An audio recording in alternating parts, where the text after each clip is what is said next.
নমস্কার বন্ধুরা, অপুর রান্নাবাটি চ্যানেলে আপনাদের স্বাগতম। আমি এসে গেছি একটা নতুন রেসিপি নিয়ে।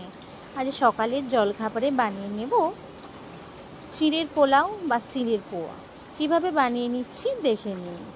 প্রথমে একটা কড়াই নিয়েছি, তাতে সাদা তেল দিয়ে নেব।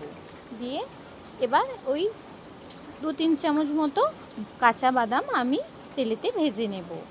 তো ভালো লাল লাল করে ভেজে নেব। ফ্লেমটা লো টু মিডিয়ামে রেখেছি, দিয়ে ভেজে নিচ্ছি, দিয়ে তুলে রাখলাম। দিয়ে এবার 1 চামচ সর্ষে আর একটা শুকনো লঙ্কা ফোড়নে দিয়ে দিয়েছি। ফোড়ন ভাজা ভাজা হলে 10-15খানা পাতা কারি পাতা দিয়ে ভেজে নিলাম। দিয়ে একটা বড় পেঁয়াজ কুচিয়ে রেখেছিলাম, সেটাও দিয়ে দিলাম। দিয়ে ভালো করে নাড়াচাড়া করে নেব।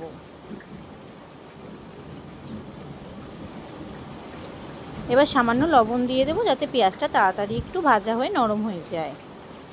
দেখুন বন্ধুরা, ভালো করে নাড়াচাড়া করছে। বন্ধুরা, আমার ভিডিও যদি আপনাদের ভালো লেগে থাকে লাইক কমেন্ট শেয়ার করবেন। ফেসবুক থেকে দেখলে ফলো করবেন, ইউটিউব থেকে দেখলে সাবস্ক্রাইব করবেন। দিয়ে এবার আদা কুচি আর রসুন কুচি আর কাঁচা লঙ্কা কুচিও দিয়ে দিলাম, এই 1 চামচ মতো, চামচ করে। দিয়ে ভালো করে কষিয়ে নেব। ফ্লেমটা একটু আস্তেই রাখবেন বন্ধুরা। ভালো করে কষিয়ে নিচ্ছি। এবার একটা বড় টমেটো কুচিয়ে রেখেছিলাম, সেটাও দিয়ে দেব। দিয়ে ভালো করে কষিয়ে নেব।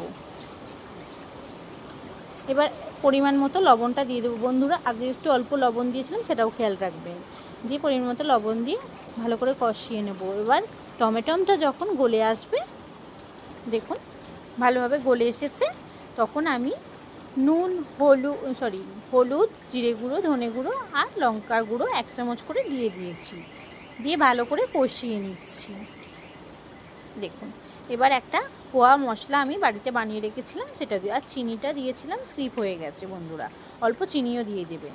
দিয়ে এবার একটা আলু সিদ্ধ করে নিয়েছিলাম, সেটা হাতের সাহায্যে ম্যাশ করে ওর মধ্যে দিয়ে দেব। দেখুন আমি হাতের সাহায্যে করছি, আপনারা ম্যাশারের সাহায্যেও করতে পারেন। ভালো করে কষিয়ে নিচ্ছি। দেখুন মশলাটা একদম আলুর সঙ্গে ভালোভাবে মাখিয়ে নিতে হবে, একটু টাইম নিয়ে করতে হবে, ফ্লেমটা আস্তে দিয়ে।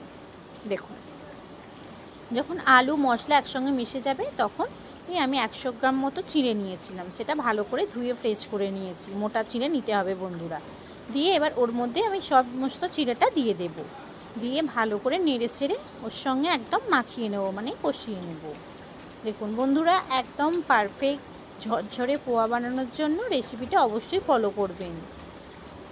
দেখুন দেখুন কত সুন্দর কালার এসে গেছে, আর খুব ঝরঝরেও হয়েছিল বন্ধুরা, আপনারা নিশ্চয়ই দেখতে পাবেন।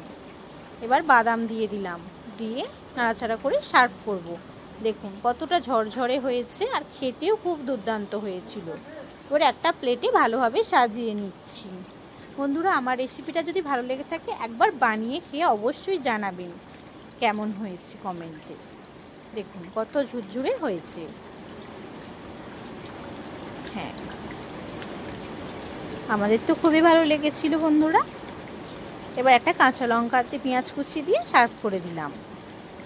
দেখুন কত সুন্দর দেখতে লাগছে, আর খেতেও ভালো হয়েছিল। নমস্কার বন্ধুরা, ভালো থাকবেন, সুস্থ থাকবেন। দেখা হবে অন্য কোনো রেসিপিতে।